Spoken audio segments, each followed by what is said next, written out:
السلام علیکم دوستوں۔ ایک شخص حارث بن حشام نامی صحابی نے نبی کریم صلی اللہ علیہ وسلم سے سوال کیا تھا کہ یا رسول اللہ، آپ پر وحی کیسے نازل ہوتی ہے؟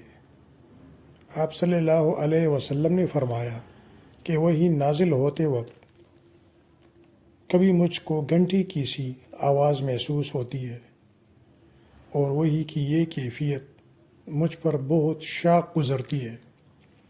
جب یہ کیفیت ختم ہوتی ہے تو میرے دل و دماغ پر اس فرشتے کے ذریعے نازل شدہ وحی محفوظ ہو جاتی ہے، اور کسی وقت ایسا ہوتا ہے کہ فرشتہ بشکل انسان میرے پاس آتا ہے اور مجھ سے کلام کرتا ہے، بس میں اس کا کیا ہوا یاد رکھ لیتا ہوں۔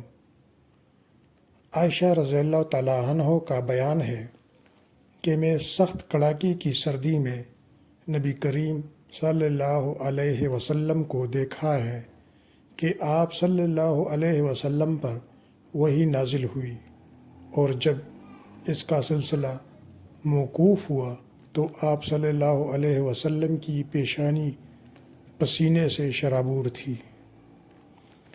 دوستو، ویڈیو کو سبسکرائب کریں، لائک کریں۔